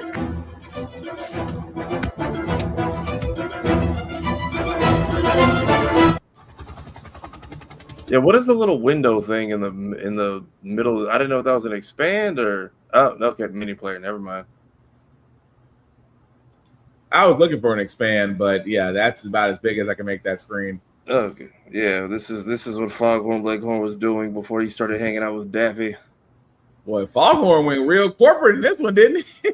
He said too, but I say, boy, if you don't fix this problem, I was like, why'd I get more boss hog producer hazard? I'm like, I'm not knocking it, but yeah, I want to watch this now. I want to watch that. And also John Cena. This man's just doing side quests now. He's just doing side quests in each of these movies. And like I said, he's got to be freaking hilarious in this one. But Joe, anything else you want to add to Coyote versus Acme? I will be seeing it with friends on Friday, if not Saturday. Nice. Nice. Well, that's cool. Currently trying to get my band together now and see if there is any merchandise or posters I can acquire from this. Fair enough. Depending on theater. But like we said, if you have the ability to go out and support it, guys, August 28th, please do so next week. Because trust me, this might give us hope for another thing that's stuck in the DC, that's stuck in the Warner Brothers vault. Again, you released the doggone Batgirl movie, you cowards. That also being said, still sticking with Paramount for a second, there is in talks with their Nickelodeon to revive Hey Arnold. I'm gonna be honest about Hey Arnold. I don't have a lot of knowledge on it. I know it existed. I know there was a movie. That's all I got. But does anybody else remember Hey Arnold? I mean, the show was kind of more grounded in realism, and I'll be honest, I feel like Hey Arnold had a bit more of a serious, more darker tone on top of the comedy. I will say the Jungle movie served as a great finale of that series, finding out Arnold's real name, finding out what happened to his parents, bringing all of that forward. And again, this show dealt with some real issues, like his neighbor basically fleeing Vietnam and leaving his daughter behind. Yeah, we keep forgetting that this takes place in like the late 80s. Yeah, okay. Yeah, that too. So I'm just like, they dealt with some, like the kid who had the chocolate addiction. I'm like, seeing how much y'all watered down Rugrats, I don't really think this is the show you want to bring back for the reasons you think you do. Because this show was very honest, especially Helga's dad was kind of I'm busy working. Her mom was basically an alcoholic. Dang. I didn't think they got that real on Nickelodeon. Like the first episode where they are dressed as fruits, they are mistaken as two people for a drug money drop off. Oh, damn. Yeah, they do it in a kid fashion, but her mom's always slurring and always sleepy, and she's always making smoothies, and I gotta take my meds, or they make me real tired, Helga. So Helga, which is usually how you get a boy-obsessed girl who gets mislabeled fast, because it's like, hey, she doesn't get the attention or proper teachings at home. You got an older sister, but like the older sibling is just the one who survived your parents the longest. Fair. They also tackle religion because Harold had to go through his bar mitzvah and just didn't want to do it. There's also those weird what if episodes where it involves Arnold's cousin. Yeah, like what fever dream was that episode? There's the unrequited love episode with him and Ruth. The really dark stuff involving Dino Spumoni. Okay.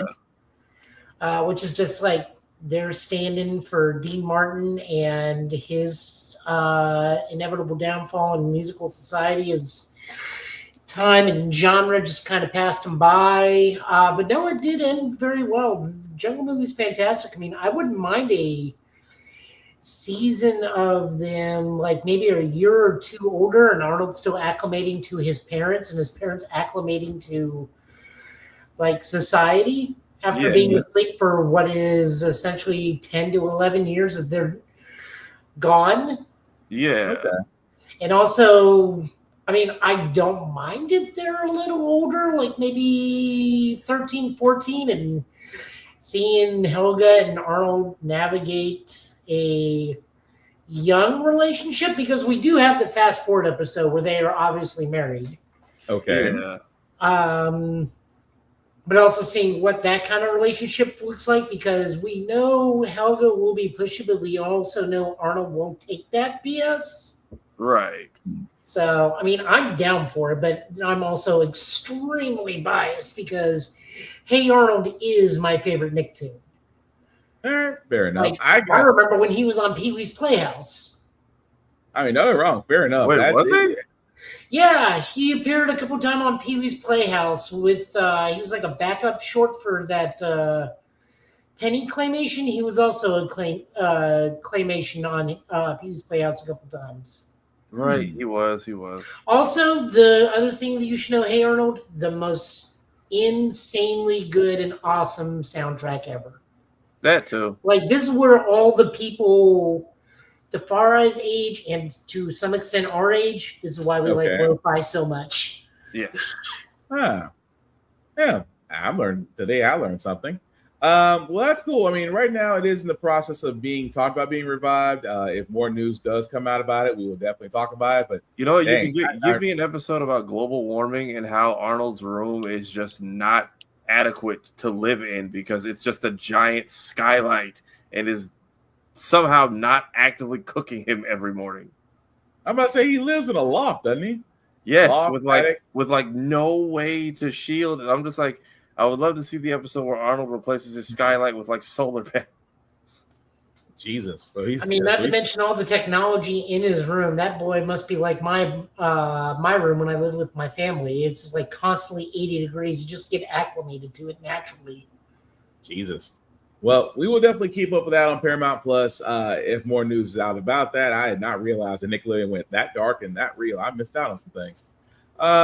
But speaking out of missing out on some things, I'm going to be honest with these next two bit of news. Kind of excited about one just because from a fighting game standpoint, this feels pretty cool. Former director of Tekken 8, Koei Aikida, will actually be joining with Mr. Harada at the VS Studios. Now, we talked about this, that Mr. Harada did lead Tekken to basically in a joint operation with SNK to create VS Studios. Now that the other director, Mr. Aikida, is actually leaving to join Harada, all I can sit there and say, that fighting game is going to be freaking awesome. I know it's going to be a fighting game. Now, whether it's a brand new IP or whether they're reviving an SNK title, not really sure. But with those two actually doing their own thing and maybe not being so, how can I put this there so nicely? Not being so restricted by Namco Bandai, I think this is a good thing. But Joe, Tafari, what do y'all think? I know of a potential game that's coming from these two legendary figureheads. I'm sure it'll be interesting. I'm just curious to see what it is or what the concept, what new characters. Are these all ideas that they weren't allowed to do elsewhere? I'm going to guess all the above. What the reason for this Voltron they're forming is everyone, like, I'm curious what the T is. Are they going to be like, hey, so they were kind of, were they locked in a Death Row Records deal at each of their studios, or is this just like the retired senior citizen hangout of fighting game directors? So they all came from Namco Bandai. Mm-hmm. Okay. All three of them. But at the same, and I go ahead, Joe. No, it's just Tekken 8 was such a tumultuous thing that they were getting harassed online because Season 2 was god-awful in Tekken, and Harada also just wanted to do other things. I'm guaranteed, just like Bandai Namco just wouldn't let him, and his pedigree and his fame and his popularity, just like he outgrew Namco Bandai, so he probably figured I can go anywhere and do pretty much what he's pretty much Kojima, but without the confusing video games. Yeah. He just wants to make good, fun games, not cinematic masterpieces. Plus, he also is like, all these people I grew up and worked with, they're either retired or dead. True. Let me make a studio. No, he literally said that himself. That was one of the reasons why he retired. It's like everybody I know is either retired or dead.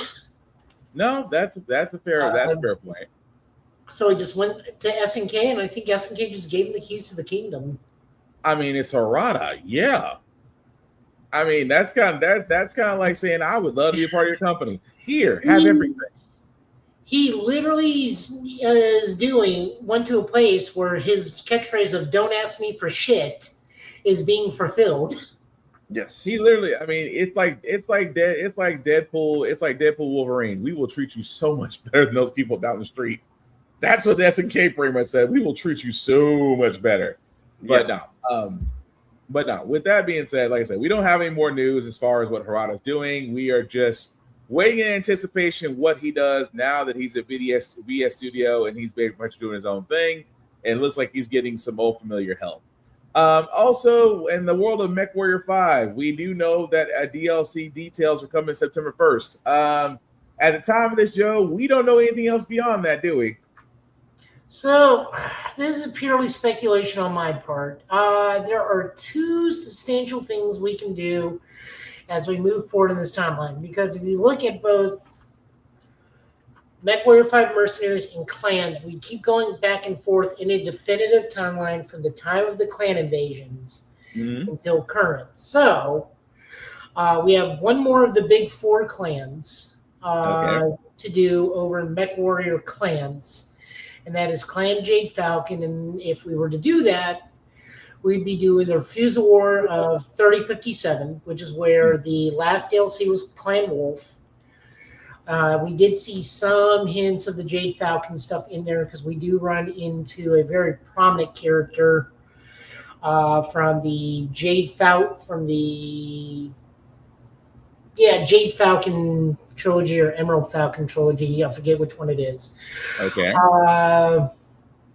There's that. If it is a second DLC for MechWarrior Mercenaries,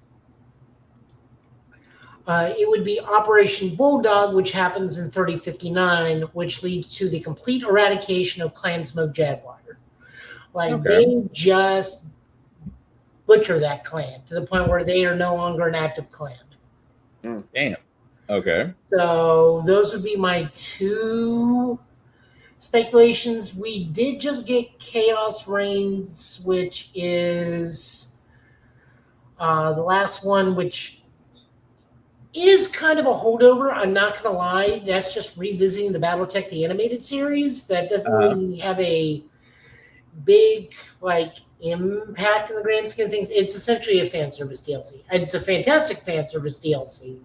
But the narrative that they've been doing where it's been back and forth, that holds nothing to it. So it could either be we're getting the final clan for Mercenaries, which is Clan Jade Falcon, and we're going to do the Refusal War, or we're getting Operation Bulldog for Mercenaries, or we are just tossed in there as part of the Starling militia and just eradicate the Smoke Jaguars, which would be interesting considering that's what clans started us out with, was the Smoke Jaguar kids.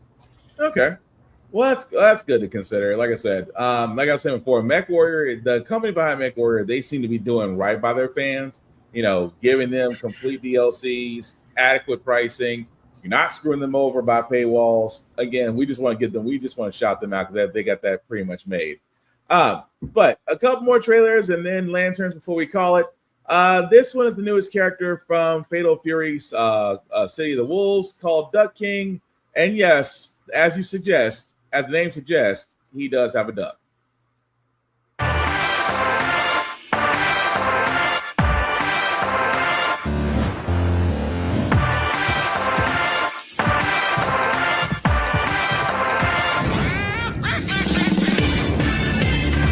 Cedric.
City of the Wolves.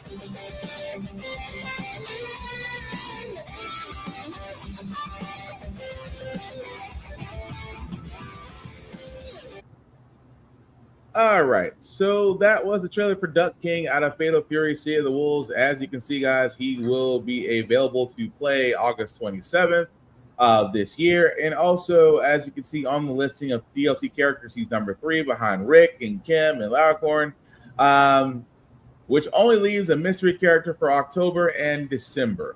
To which, Joe, I think you had some guesses about who those 2 people could be, possibly, did you? I mean, they could be more crossover from Street Fighter. They could be Samurai Showdown, Guilty Gear, Kyo and Iori, K-Dash and Ash. They literally could be anyone. They could be David and Lucy from Edge Runners. They could be the two new characters from Edge Runners. Mhm. God only knows with this thing because we've had just some wild guest characters already. Safari, what did you think? I think you were. Did you say something while the video was going? Or I just heard it. Yeah, I saw the voice actor was Cedric L. Williams. He who Kira interviewed when she during one of the unmuted sections. Yeah. Not too long ago. It was because he's Rengoku's little brother in Demon Slayer. He is Shuren Nishi in Chainsmoker Cat. And then he's Poco Loco in Steel Ball Run for JoJo's. Nice. Okay, because I was wondering what that name did sound familiar. Yeah, you're right. He's also one of the kids in Promise Neverland. I'm trying to remember which one. Mm-hmm. He is, and in Storytime Stranger, he is Vadamon, Seedramon, and Kodamon. No, Nice. Which one, Joe? He's Digimon? Yeah, he's in the video game you were playing, Storytime Stranger. Oh, okay. Time Stranger. He's 3 of the voices in Storytime Stranger, and then he's Don in Promise Neverland. So familiar voice. Yeah. So I'm definitely not knocking that. Definitely want to shout him out, especially in the unmuted series on Blur Station. That being said, the last thing we got, guys, before we get to our Lanterns discussion and call it, we actually have some control options from Strange in Heaven.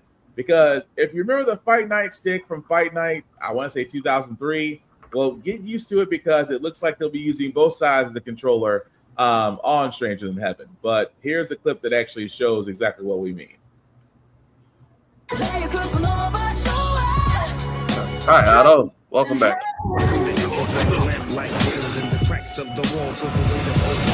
Nothing stays buried, no names, not a word. Die through the silence with the memories blurred. Ash on the wood and a hush in the air. Men come and go, but few bleed for prayer.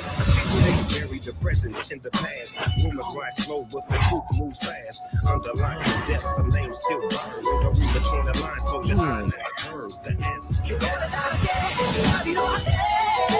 I found a place where I'm not alone.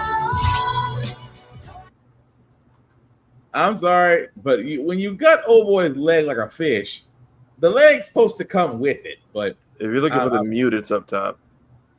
Oh yeah. So it's like if you're looking to gut somebody, that's one way to do it. Now I'm not against this for left side, right side for body attacks.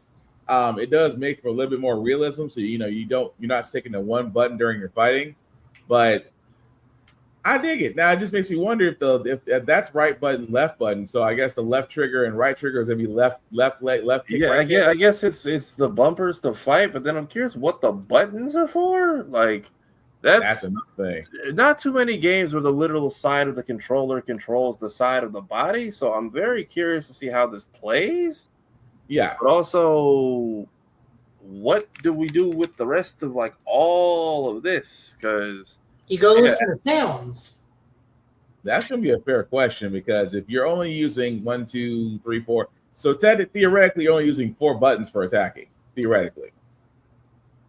And then combos of those 4, I can see maybe weapon pickups and run, but like I'm curious to how this plays out, and like just because I think the only game I've ever really tried was like the early Ape Escapes where they made you use like the left and analog sticks to like literally move left and right, and then I think you said whichever Fight Night had everyone struggling against Isaac Frost. Yeah, 2003 was the fight stick that everybody hated. I hate the fight stick, but no, it does look cool. Again, Stranger in Heaven. What more can we say? Where does Tupac play in all this? Why is Snoop Dogg a part of it? So many questions, but they hopefully will get answered January 15th of 2027. Of course, will be available on Xbox Series X and S, PlayStation, and Steam. So, like we said, it looks interesting. Joe, any thoughts on the combat they've shown so far? Yeah, I'm changing it to square equals punch. That's fine. That is fair. If remapping the buttons is also an option, unless for some reason they purposely don't put it in there. True. I mean, they could, but it just depends.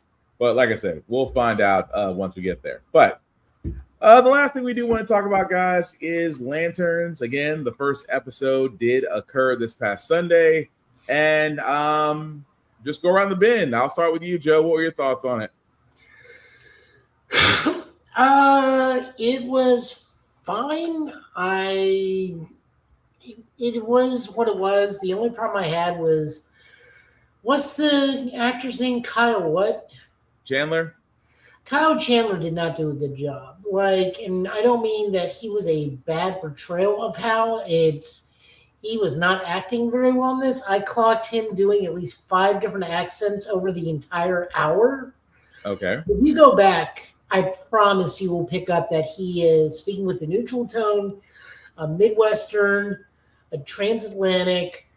At one point, he said it was ring cow where he's saying sorry. He's saying it in his normal British accent because I believe he is British. I might be wrong on that. And then he gets very Southern in the midway point when he's in the bar. Mm-hmm. Just like he had the same problem as Anna Paquin in the Rogue in the OG X-Men movies with Rogue. She was Southern Belle for all of 15 minutes. And the moment they got it to Massachusetts, that accent was gone. The other gentleman, Pierre, thank you. Fantastic is fantastic all the way through. No complaints whatsoever. I see people are complaining that Hal says there's only one ring on Earth, and people are bringing up Guy Gardner like that was in 2016. Guy was a Green Lantern in 2025. Mm-hmm. They probably changed that rule. Trust me, I can definitely nitpick the hell out of this with Green Lantern lore and its sheer inaccuracy of stuff. Also, I guess John Sr. grooming his son to be a Lantern was that was very odd. Very. I need more backstory on that. Like, I'm confused on what that was even about. Yes, because taking your son out and shooting an apple off his head multiple times to totally desensitize him is a completely normal thing. That was just playing Jane off. But I'm sorry, go ahead, Joe. So like I said, I don't have a problem with the series thus far. Like, I liked what I saw.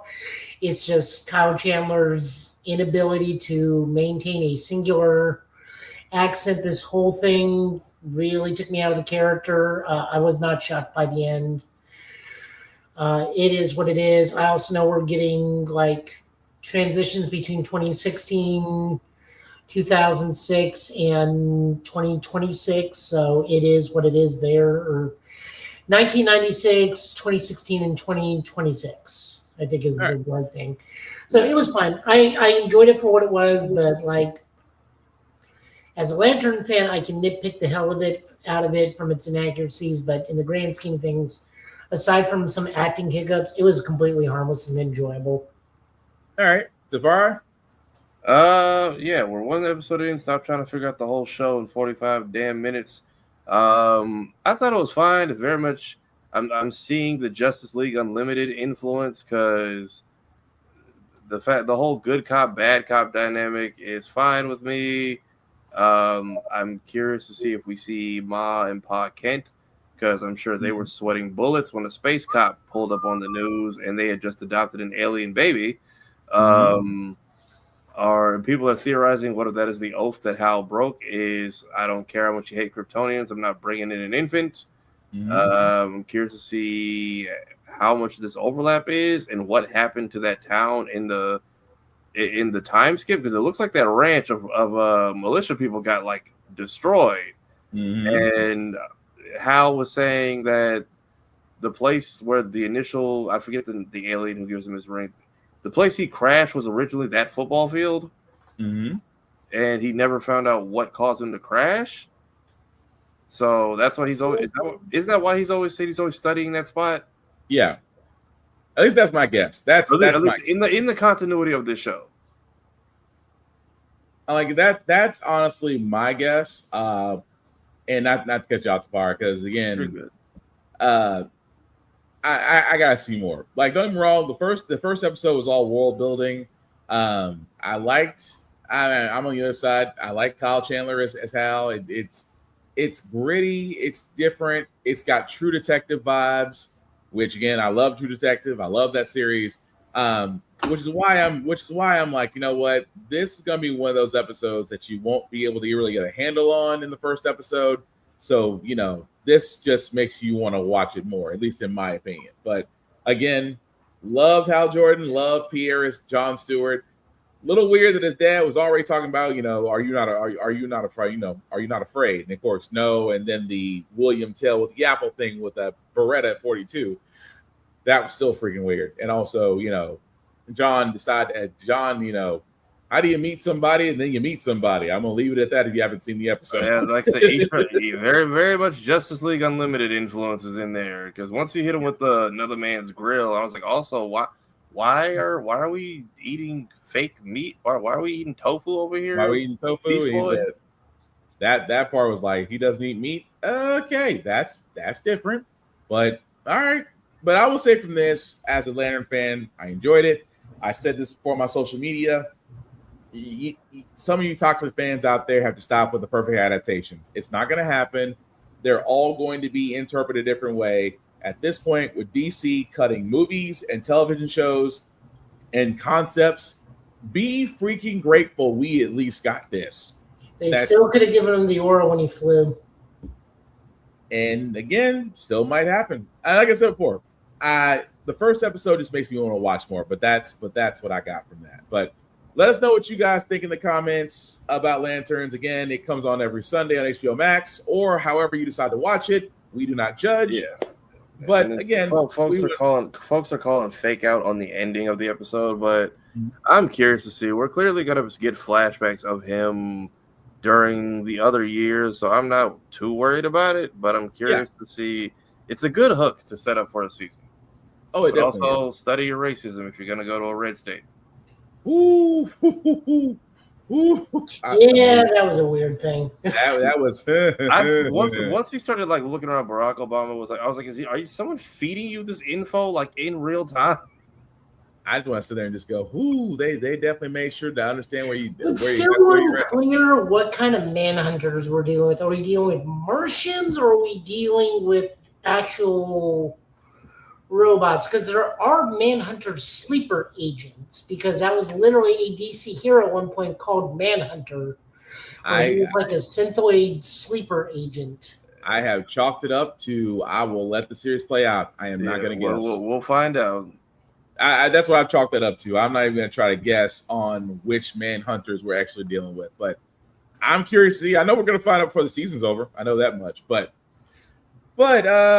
that being said, guys, we are definitely going to go ahead and call it as we wrap out. We do thank everybody that liked, that watched, that saw us, even though we're recorded. Life be lifing, but we want to make sure that we do get you guys an episode every week. Before we do get out of here, shameless plugging as usual. I will start with the man, the myth, the legend himself, because he's everywhere, and also on Roxy Hayes' radar. Tafara, so people know where they can find you. Oh, yeah, she's taping her special right now. Good luck out there. Break a leg if people still are supposed to say that. Yeah, we are done with IGPX. We're still going through Asha's Wrath in the gaming channel. I have 2 new skits, hopefully a third by the time this goes live, that I'm currently working on. And then whatever, we'll charge it later. There we go. Also playing Finding Nemo earlier today, and then I will gonna go look for a GameCube controller so I can get to some more of that catalog tomorrow. But that is basically it for me. Check me out over here and over here -gaming. If you see something that doesn't look like me, it ain't me. All right. And of course, another busy man that's always out and about. Joe, let people know where they can find you and what you're up to, sir. Show Guy Joe or Total Justice Gaming on YouTube. Joe Italian last name on Twitch. We just finished Burning Rangers over on Retro Saturn Play. Apparently, you had to fight the Big Getty Star in the finale. Like literally, the Big Getty Star. And now we're on Bulk Slash. I am looking into getting another console through Means to stream some other stuff. when we eventually run out of Saturn things because there's only so many Saturn games. Other than that, running it down on Street Fighter with Yasmin. We're still in Gold 3, but I'm just taking my time and having fun at this point. Eventually, we will be streaming, hopefully, all three of us together, Alien Fireteam Elite 2. We just got to work out the logistics on that. I already know I'm going to be playing the Mechanist because that's what I played last time, was the turret dude in Fireteam Elite 1. Other than that, you'll find me Tuesdays, Thursdays, and Saturdays over at Middle Tennessee Gaming. We're doing a charity drive right now to help raise funds for an eventual move. Our goal is $100,000. I did not set that goal. Hey, you never know. Yeah, no, I think that would be fantastic. So we are slowly getting ready to move to a new location, hopefully by October. Still in the Bellevue area. Other than that, I work my second job. Don't come see me at my second job. All right. Well, thank you for that. And before I do get to myself, guys, we do also want to shout out Rick's Comic City. Before we do Rick's Comic City, check out Weird Enough. WeirdEnough.com is the spot for Nerds for Literacy. Tony Weaver, if you don't know who he is on a mission to get kids more reading, getting kids books in areas that access may not be helpful to them. So if you're able to donate, please go to WeirdEnough.com or Nerds for Literacy on Instagram or any other of the social media sites. And if you can help it or if you can share it, that would be most appreciative. Shout out to Rick's Comic City, Nashville's #1 go-to place for comic book stores. We are seen on their screens, 2 locations, Nashville and Clarksville, Tennessee, as well as their website at rickscomiccity.com. Check them out. You will not be disappointed. You can also check us out on APR TV, along with other shows as well. It's an app that's on the Roku channel, as well as Amazon Fire TV. Definitely check us out there. You will not be disappointed. Also, BlurStation.com. I cannot stress this enough, guys. You want to be on this train before it disappears. Movie, television, anime, you name it, they got it. $10.99 a month to stream Blur Station, and Blur Station can be streamed on all smart devices. Definitely check us out, the Get Bit Podcast on YouTube. Like, share, and subscribe. Hit that notification button where you can, as well as any of our pages that are down there. Definitely feel free to check that out. Also, check out Blur's Eye View as well. Like, share, and subscribe. We'll hopefully be back in September with that. And if you'll scroll down, you'll find every one of our pages there to where you can like, share, and jump on that train as well. We would certainly appreciate that. As myself, Black_Spartan615, can find me also everywhere as well. I talk with everybody, just don't make it weird when you can have it of blocking people. At the same time, guys, please check your mental health. At the same time, check on your friends. Get out there and enjoy life. I cannot stress that enough with everything that's going on right now. Con's still going on. Respect the cosplayer. Deodorant and hygiene is key. Again, talk, share, and discuss your fandoms. Don't be a dick, and we'll all be cool. That being said, guys, again, we know it's recording, but still thank you for watching anyway. As we wrap this up, we will hopefully be back here, Saying Get Bit Time, Saying Get Bit channel next Friday. With that being said, fellas, any last words we call tonight? Have a safe weekend. Don't go see Joe at his job. Yep. And at the same time, it's the weekend. Make smart, safe decisions. And yeah, go see Coyote versus Acme next week. And again, enjoy yourselves. I've been Spartan. He's been Tafari. He's been Joe. This has been the Get Bit Podcast for this Friday, guys. Thank you all for watching. Please take care of yourselves and each other. And I promise we'll get through this. Live long and prosper, guys.